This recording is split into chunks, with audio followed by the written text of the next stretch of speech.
In this video, we'll be going over how to make a site plan and landscape the site plan. The site plan is a drawing depicting the site of a proposed or existing project and includes things such as property boundaries, land typography, vegetation, and roadways. For our site plan, we'll focus mainly on the property boundary, vegetation, walkways around the house, and roadways. To begin, just like with our other videos, let's take what we've previously done and move it over.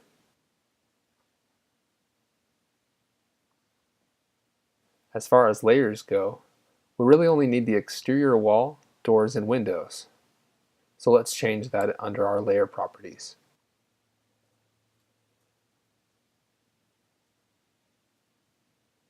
To begin, let's make a generalized site plan.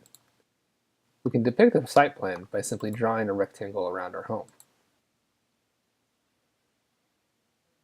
The rectangle represents the legal plot of land that the home rests on. In a residential setting, this would be considered to the fences in between homes and at the back of homes. And in the front yard would be the roadway. While we don't have a specific site that we're working within, we'll just use a general rectangular shape to represent our site.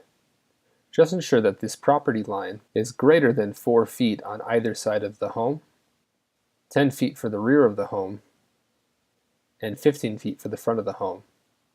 These distances are referred to what are called setbacks.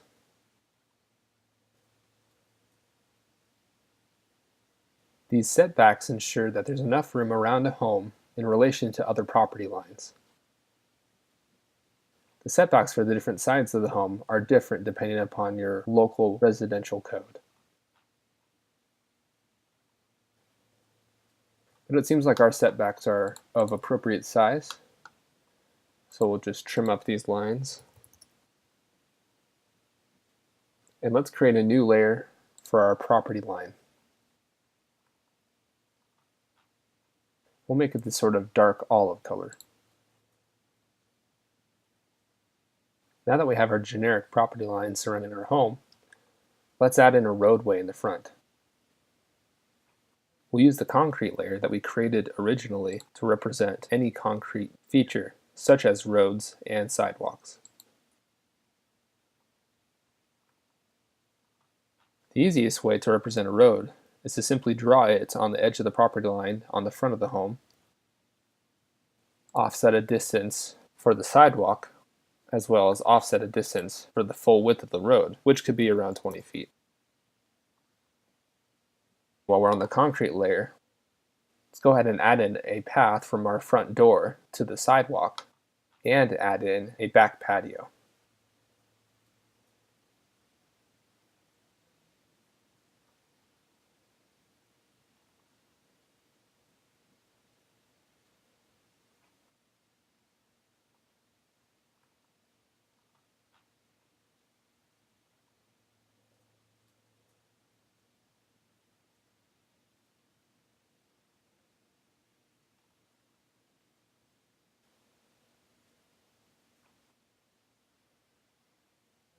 Now that we have a roadway, sidewalks, and pathways on the back side and front side of our home, the last thing we'll want to do with our landscape plan or site plan is to add vegetation.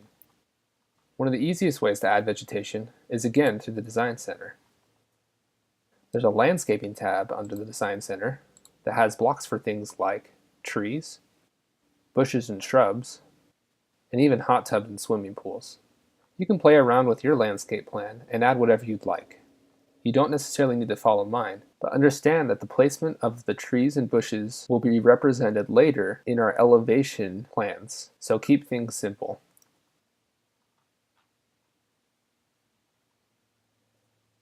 We'll throw a hot tub in for fun too. Now that we have these blocks in place, we'll just need to place them around our plan. Back in the Home tab, we don't have a layer specified for landscaping, so let's make one. We'll change the color to a brighter green and leave the line weights and types the same. Place what we've just inserted on the landscaping layer and begin to add them around your property. Some of the objects may seem too large for where you're placing them, But just remember that these objects can be scaled to different sizes, and we will scale them to fit our property.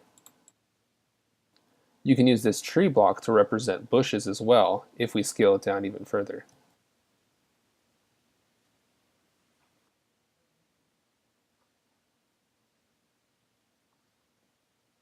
Now that we have our trees and bushes and shrubs, and even stepping stones and hot tub in place, we can scale them to the proper size and rotate them into position. You can type the scale command to be able to scale an object from a specified base point and according to a factor. For instance, if I were to type 1.5, it'd be 1.5 times the size of what it was originally.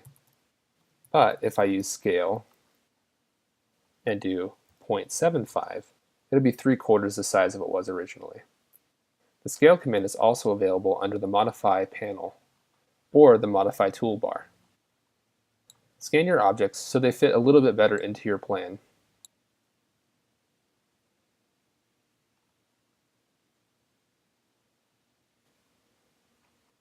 We'll scale these trees to represent shrubs on the front side of the house. In this next portion, I'm applying hatches to the different parts of our plan to make it more clear for you. But you don't need to do this yet, as we'll cover hatching in later videos, and you can do it then.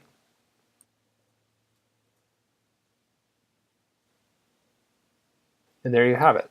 This is a simple site plan with landscaping, and later when we go over elevations, you'll see how these specific objects translate into our side and front views.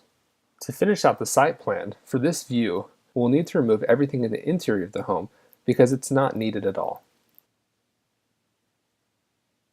Having the windows and doors there while we're planning makes it easier to know where to place pathways, patios, and even trees and shrubs in relation to views from inside the home.